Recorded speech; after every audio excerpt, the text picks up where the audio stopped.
Olá, tudo bem? Eu sou Ricardo Mitucci e hoje eu estou recebendo dois amigos para falar sobre um livro, algo que me dá muito prazer. Eu estou com Dante Galian e Alexandre Serafim para falar sobre este livro, Responsabilidade Humanística, uma proposta para a agenda ESG. A gente vai falar sobre humanização no ambiente corporativo. Dante, como vai? Tudo bem? Tudo bem, você? Alex, tudo bem? Ótimo. Tudo jóia? Para não perdermos tempo, eu já quero entrar direto no papo, tá? Então, eu quero entender melhor o que significa esse termo responsabilidade humanística que dá título ao livro. Dante, por favor. Então, a ideia da responsabilidade humanística, ela nasce a partir de uma constatação que está mergulhada mesmo na experiência do mundo moderno que a gente vive, né? Quer dizer, dentro dessa perspectiva de um mundo desumanizado, né? E isso é um conceito que vem da área da saúde, principalmente, que é quando a gente começa a discutir essas temáticas de humanização e tal, a gente percebe que o que a gente constatava no mundo da saúde também é algo que está espalhado por toda a sociedade, principalmente no ambiente corporativo, onde a gente sabe que hoje, infelizmente, o ambiente corporativo é um produtor de doença. Então, a grande questão é como transformar esse ambiente que é hoje produtor de doença num ambiente produtor de saúde.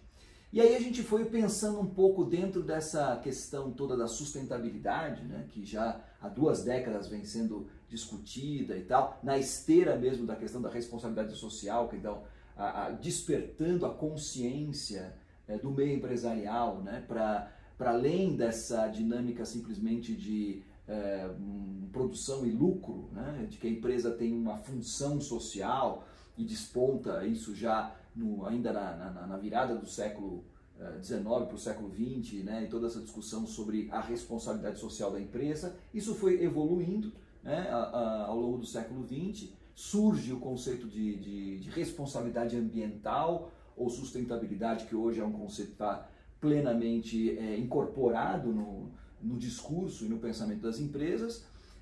E daí a gente derivou efetivamente que essa sustentabilidade não tem que ficar só pensada na perspectiva do ambiente, né? Ela tem que estar inserida também no âmbito da vivência, né? E aí a gente pode falar de uma sustentabilidade da alma, né? Então essa noção de responsabilidade humanística, ela vem no sentido de despertar a consciência dos empresários, dos gestores, de que eles precisam investir nessa humanização, ou seja, investir em recursos, em elementos que possibilitem o desenvolvimento de uma vida psicológica, humana, mais sustentável. E é isso que a gente chama de humanização. Legal. Responsabilidade humanística, portanto, é a tomada de consciência de que a empresa deve assumir um papel humanizador, né, sem deixar de lado, obviamente, todas as suas outras responsabilidades. Perfeito. E como surgiu esse conceito, Dante? Surgiu a partir de uma demanda do mercado? Surgiu a partir de algum insight que vocês tiveram? Eu queria que você falasse um pouquinho isso pra gente. Então, na verdade, conversando com o Alexandre, né, já há mais de 10 anos, né, Alexandre, que a gente vem pensando isso e tal, e isso veio no desdobramento mesmo do trabalho que a gente de pesquisa sobre a humanização em saúde dentro da Universidade Federal de São Paulo, onde eu sou professor. O Alexandre também fez o mestrado dele lá comigo. A gente veio ponderando, e o Alexandre trazendo essa demanda do mundo corporativo, né? A gente viu que a mesma situação que a gente se observava entre os profissionais da saúde, assim por diante, em certa medida era aquilo que a gente encontrava também no ambiente corporativo, né? E juntamente com os resultados que a gente vinha obtendo com o Laboratório de Humanidades, o Laboratório de Leitura dentro do ambiente de formação, a gente pensou que isso poderia também ser aplicado no ambiente corporativo, e foi aí, efetivamente, que a gente percebeu, né? Quer dizer, como que a gente convence os gestores, os executivos, de que isso é uma necessidade, de que vale a pena, e não só vale a pena, mas é fundamental e essencial que se invista nisso, né? Então, aí que surge efetivamente o conceito de responsabilidade humanística. Legal. Alexandre, eu vou me dirigir a você agora. O Dante falou sobre a necessidade, né? A percepção da necessidade por parte do mercado. Você que é um executivo, você que vive o mercado efetivamente, por que esse conceito de responsabilidade humanística é tão necessário nos dias atuais? Mitucci, porque as pessoas estão adoecendo. Nunca se falou tanto em saúde mental, em burnout nas empresas. A gente já começa a ver no vocabulário da empresa entrar palavras como generosidade, empatia, gestão de felicidade, né? Isso é uma resposta para uma situação crítica que nós estamos vivendo. A desumanização, ela afeta a sociedade como um todo. E as empresas fazem parte da sociedade, não é? Então, ela também sofre com isso, né? A desumanização, ela também é contraprodutiva para a empresa. E da mesma forma que as empresas assumiram responsabilidades, né, com o meio ambiente, responsabilidades sociais, elas podem trazer também uma enorme contribuição nesse campo, no campo da humanização. Por isso a responsabilidade humanística ela é tão importante. Perfeito. E qual que é a relação da responsabilidade humanística com a tão propalada agenda ESG, Alexandre? Olha, a gente acha que tem tudo a ver, né, Dante? Porque se você parar para pensar, a origem do problema é o mesmo e a solução também, né? Se a gente olhar lá atrás, como começou toda a história da sustentabilidade, né? A gente vai perceber que ali já agia a desumanização, como consequência do excesso de racionalismo da modernidade. O homem perdeu a sensibilidade, deixou de olhar a natureza, o que estava à sua volta. Até um ponto que não dá mais para lidar com a situação, tinha que ter uma resposta. E aí começou toda a preocupação com o meio ambiente, não é? E aí foi se percebendo que também não era importante cuidar da sociedade, né? E os termos foram evoluindo de sustentabilidade para responsabilidade socioambiental corporativa até ESG do dia de hoje. Aliás, o Brasil teve um papel fundamental disso na época da Rio 92. Rio 92. Né? Agora, então, respondendo à origem do problema da desumanização, é o excesso do racionalismo da modernidade, que é o que faz o homem ser insensível com relação à sua relação com a natureza e com a sociedade.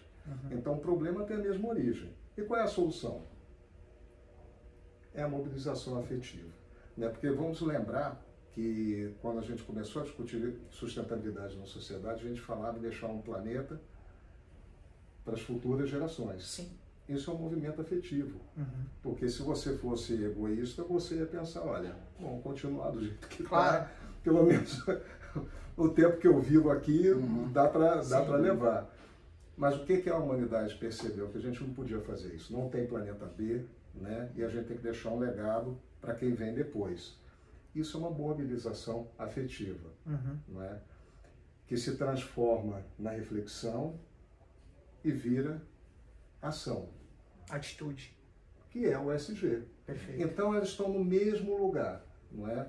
Quando a gente transporta isso para dentro da empresa, a gente pensa o seguinte, olha, a humanização tem que ser incorporada na empresa como cultura. E ela tem que ser vista como algo que vai além dos interesses da empresa. Porque ela ajuda a empresa, e não tem problema nenhum com isso. Aí ela vai além da empresa. É a mesma coisa que a gente faz com o ESG.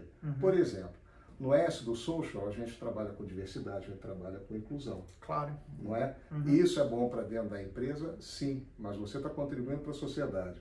Quando a gente humaniza e trabalha com os colaboradores uma agenda de humanização, uma agenda de responsabilidade humanística, a gente está fazendo a mesma coisa. Não é? Isso é bom para a integração das pessoas, isso é bom para o trabalho em equipe, mas mais do que isso, é o desenvolvimento humano. A pessoa leva isso para casa, né? Ela transborda isso com seus filhos, com sua família, com seus amigos. Reverbera, né? Reverbera. Extrapola o universo corporativo. Que é a mesma coisa que a gente faz quando a gente educa as pessoas com relação à responsabilidade ambiental, social, assim por diante. Perfeito, legal. Dante, como trazer então essa humanização que vocês estão falando tanto para dentro da empresa, para o dia a dia da empresa? Então, a gente pratica isso através de um projeto, através de uma atividade muito concreta, que é o Laboratório de Leitura, que eu já citei aqui há pouco, né? Que foi uma atividade que surgiu há 20 anos atrás na Escola Pós de Medicina como uma resposta a essa demanda que vinha do campo da saúde, né? Que era um campo que já estava padecendo dessa problemática da desumanização, quer dizer, aquilo que o Alexandre falou, quer dizer, a gente pega o universo da medicina, que é um universo muito marcado pela questão da ciência e da tecnologia, que é uma coisa muito boa, ninguém discute isso e tal. O problema é quando essa ciência e tecnologia, né, deixa para trás o elemento humano. A empatia, sim, a sensibilidade, isso que o Alexandre acabou de falar. Sim. Então, essa humanização a gente começou a fazer através de um experimento, que é o Laboratório de Leitura, onde a gente, através de livros clássicos da literatura universal, mobiliza os afetos, leva as pessoas a refletirem a partir daquilo que elas estão lendo, em conjunto, e, obviamente, a gente começou a observar que essa mobilização de afeto e reflexão acabava gerando mudança nas pessoas, mudança para melhor, né? Então, numa tomada de consciência, de uma mudança de atitude, por exemplo, no caso do profissional da saúde, em relação ao paciente, em relação à equipe que ele está trabalhando, em relação a isso, que uma coisa que transborda do âmbito estritamente profissional e vai para o âmbito pessoal, familiar e assim por diante. Vendo que isso funcionava, né, para médicos e futuros médicos, porque não vai funcionar também para os colaboradores do mundo corporativo. E de fato, a gente começou a levar isso para as empresas. A primeira experiência que a gente teve foi extremamente fecunda e promissora. A partir de então, nós começamos a perceber que tinha uma avenida adiante para ser explorada, e o Laboratório de Leitura foi entrando com toda a força no mundo corporativo, e hoje ele é o nosso grande instrumento de promover a responsabilidade humanística e a humanização nas empresas. Legal, perfeito. Alex, como seria então uma liderança humanisticamente responsável diante disso tudo que vocês estão falando? Olha, sem dúvida é uma liderança que promove a humanização através das humanidades. Quando nós nos referimos a humanidades, nós estamos falando a literatura, que é o que a gente pratica no Laboratório de Leitura, mas também a filosofia e as artes de forma geral. Então, de um ponto de vista prático, uma liderança que promove as humanidades está trazendo uma contribuição para a humanização daquele time. Mas, acima de tudo, o líder ele tem que ser exemplo. É muito difícil você instituir uma cultura numa organização se o líder não é exemplo daquilo que ele promove, na verdade. Claro. Então, essa abertura para a humanização tem que começar por ali, né? Pelo C-level da companhia. E como é que você faz isso? Praticando as humanidades. O Laboratório de Leitura é uma metodologia que já se provou eficaz, né? Em vários segmentos, em diversas empresas, né, Dutch? Exatamente. Já foi muita literatura científica. O livro nada mais é do que uma síntese de uma quantidade muito grande de pesquisa, inclusive você, né? Sim, inclusive eu. Inclusive você já fez uma pesquisa aplicando o Laboratório de Leitura num certo setor da sociedade. Sim. E tal. Então a gente tem um trabalho de pesquisa muito consolidado. E agora a gente está, de certa forma, pegando todo esse resultado que a gente obteve a partir, né, dessa aplicação em vários setores, em vários contextos, né, dentro de um olhar de metodologia qualitativa, científica e assim por diante, para reforçar isso e mostrar, né, para as lideranças a importância de você entender o que é essa humanização, entender a eficácia que ela tem do ponto de vista da promoção de saúde dentro do ambiente corporativo e que, obviamente, acaba redundando na própria produtividade. Sem dúvida. Quer dizer, ao investir em responsabilidade humanística, ao investir em humanização, não só você está melhorando a qualidade de vida das pessoas, a qualidade da saúde das pessoas, mas você também está melhorando a própria produtividade do teu negócio. Né? Então, é dentro desse espírito que a gente está entendendo essa formação humanística de lideranças. Legal. Porque esse exemplo, como o Alexandre falou, vai de cima para baixo. E é importante a liderança passar pela experiência. Não é o tipo da compreensão que passa pelo intelecto. Então, não basta uma explicação, uma apresentação. Tem que passar pela experiência para entender o impacto que ela causa. Certo. Já que vocês estão falando de impacto e na teoria a gente sabe que isso realmente funciona, como o Dante colocou, eu sou prova disso também, né?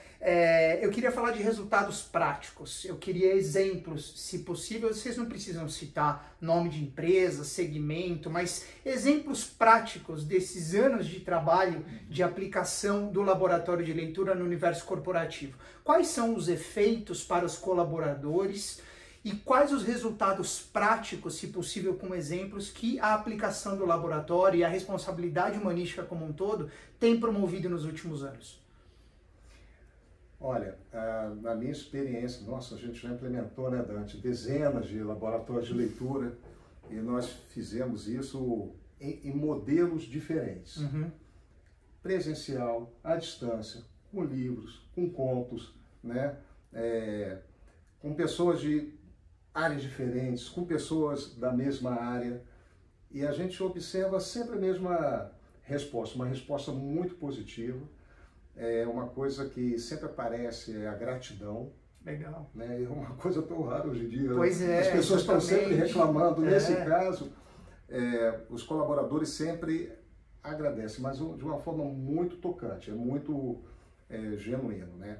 A empatia, então, é muito claro, né? Como você começa a enxergar aquele teu colega que trabalha contigo e você não vê, né? Através da experiência no laboratório de leitura, a empatia é exercitada e, aliás, traz um benefício muito interessante para a empresa na questão de trabalho, fomentar trabalho em equipe, integração das pessoas. Sim. É uma boa ferramenta nesse campo. O clima organizacional melhora? Melhora muito. Você começa... aquele exemplo, né, de uma das empresas que a gente aplicou o laboratório, por exemplo, em que o gestor que havia nos contratado e tal, comentava que até o assunto do cafezinho tinha mudado, né? Que legal. Que o pessoal estava conversando sobre o livro, né? Porque estava todo mundo lendo o mesmo livro e tal. E aquelas pessoas que não estavam lendo o livro falaram, ué, mas peraí, por que vocês estão lendo, a gente não está lendo, a gente também quer ler e tal.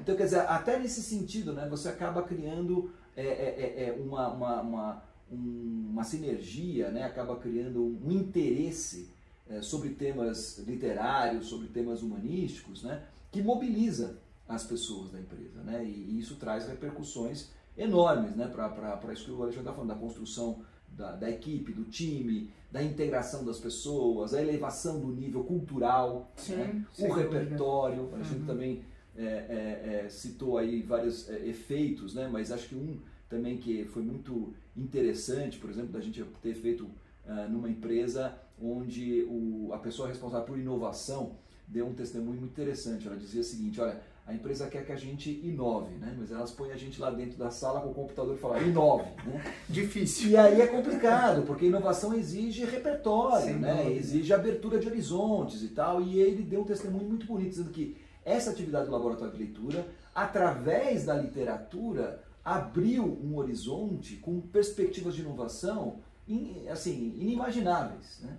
Então também nesse fator da inovação é um efeito muito concreto que a gente observa, né? Não só nessa empresa concreta, mas em muitos outros espaços onde a gente aplicou e vem aplicando o laboratório de leitura. Nós sempre fazemos pesquisa depois do laboratório, então nós temos uma documentação bastante vasta de pesquisa, de depoimentos, de entrevista que nós fazemos, né, seguindo as metodologias da nossa pesquisa, e é incrível a consistência, né, do resultado. Né? E outro ponto que eles falam muito, né, Dante, é a reflexão. E as pessoas precisam disso, elas querem isso. Sim. O mundo a vida está muito corrida, não é só a empresa, é tudo que a gente vive. E está mais raso, né, Alexandre? Está bem mais raso. Está muito mais raso. Aí você tem uma atividade que você para, respira, pensa, olha para o outro, aprende com o outro, não é? Isso te leva a um estado reflexivo que passou a ser raro, quando devia ser parte da vida. Exato, né? Exato. E é um ponto de partida, é um empurrão que dá. Por isso que é importante buscar uma forma de dar continuidade ao processo. Perfeito. Para a gente encerrar o nosso papo, a gente ouve e vê muitos programas que falam levar a humanização para dentro das empresas. Existem até aplicativos, né, para algumas empresas, mais até empresas aí dos anos 90, começo dos anos 2000, levar a humanização é você ter lá uma mesa de ping-pong, você ter uma máquina de refrigerante, um puff, já ouvi falar até em sala de descompressão, né, para o pessoal ficar lá relaxando depois de uma situação de estresse. Como na prática o conceito de responsabilidade humanística e o laboratório de leitura, que é o objeto da responsabilidade humanística, né, ele se diferencia desses programas de humanização que estão disponíveis hoje no mercado? É um diferencial radical. É o que você falou, né? A maioria das iniciativas de humanização são bastante superficiais, né? Mas mesmo quando você, não só quando você pergunta para as empresas, mas quando você pergunta para as pessoas, elas associam humanização com coisas que são muito básicas e que devem existir, né? Por exemplo, no mínimo você ter respeito e dignidade na relação entre as pessoas. Claro, evidente. Mas você veja bem, isso devia ser o óbvio, o comum. Mas não é. Mas não é. Sim. Né? As pessoas remetem muito para compensação e benefícios. Também é válido, porque afinal de contas, né, se uma empresa não tem benefício, explora as pessoas, é muito difícil você falar de humanização. Então existe um nível básico, que é onde a maior parte das pessoas e das empresas opera, né? Que é tratar as pessoas com justiça, com educação, com respeito, né? Ter um salário justo, que é benefícios também que facilitem a vida das pessoas. Algumas empresas vão para um patamar um pouco mais alto, em termos também, de novo, de benefícios, aí eles vão tentar trabalhar bem-estar, né? Promoção de saúde. Promoção de saúde, escritórios confortáveis, instrumentos para você trabalhar. Isso é bom também. Mas você percebe que isso tudo está num campo que a gente já conhece há muito tempo. Sim. Não é? Sim. Um outro nível, né? Vai começar a pensar em burocracia, né? A burocracia é desumanizadora também. Claro.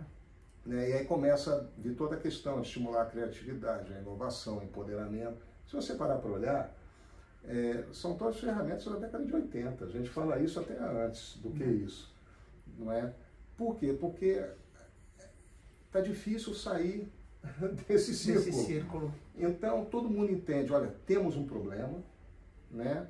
A humanização, a gente tem que implementar, tem que fazer, já começam a trazer para o vocabulário das empresas, né, palavras como compaixão, até amor está aparecendo, né? O que é muito bom, mas não sabe o que fazer. E aí volta nas respostas antigas, né? E que funcionam até um certo ponto. A proposta que a gente faz com responsabilidade humanística vai muito mais além. A gente está falando de uma abordagem antropológica. Sim. Né? E eu queria que o Dante comentasse um pouco mais sobre isso. Por favor. Então, na verdade, quando você fala de programas, né, programas de humanização e tal, sem querer você está utilizando, né, um vocabulário que é apropriado para máquinas. Sem dúvida. Né? Porque programa é uma coisa que faz rodar o computador. Né? E a gente está tão acostumado a lidar com essa perspectiva da inteligência artificial, de aplicativos, assim por diante, que a gente acaba acreditando que a gente funciona exatamente como as máquinas que nós criamos. Só que não. Né? Nós somos seres humanos e, portanto, a abordagem, né, ela não pode ser técnica. Né? Não pode haver programas de treinamento que em 2 semanas a pessoa saia humanizada. Né? Além disso, né, quer dizer, diante disso que o Alexandre estava falando, é preciso se pensar numa humanização que seja sustentável. Né?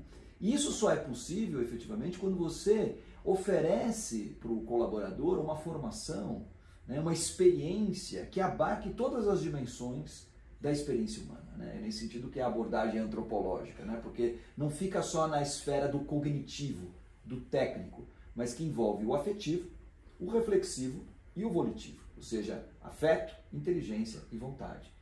A experiência que a gente faz com a literatura mostra claramente isso. Né? O laboratório de leitura ele envolve, né, uma experiência estética, portanto que desperta sentimentos, afetos, assim por diante, uma experiência que também é reflexiva e, portanto, gera debate, descoberta, exploração de temas, autodescoberta, autoconhecimento e que, obviamente, redunda numa nova atitude em relação ao mundo, em relação ao outro, em relação a si mesmo. Então, assim, querer humanizar numa perspectiva técnica você vai ter resultados pífios, ou às vezes até contraditórios ao teu objetivo. Agora, por isso que a gente defende a ideia de uma humanização baseada numa proposta humanística, né, que tem essa base antropológica de nunca esquecer que o ser humano não é só, a gente não existe só porque a gente pensa, como diria o Descartes, né? Sem dúvida. A gente existe porque a gente sente, a gente pensa e a gente quer, né? Então, qualquer proposta de humanização que não respeite essa tridimensionalidade da experiência humana, ela está fadada a ficar no meio do caminho, que é isso que o Alexandre estava comentando agora. E ainda mais, né, agora que a gente está aí nesse contexto de inteligência artificial, esses chats GPT, essas coisas todas, né, e que isso assusta, porque afinal de contas, até onde vai chegar a inteligência artificial? Sim. Em que sentido a inteligência artificial vai substituir aquilo que hoje é tarefa humana? Não sei até onde vai, mas que vai substituir, vai, né? Então, quando você fala de humanização, você está falando de algo que é preparar as pessoas para isso. Preparar as pessoas para estarem à altura do nosso tempo, né? E dar aos humanos as tarefas que a inteligência artificial nunca vai poder substituir, né?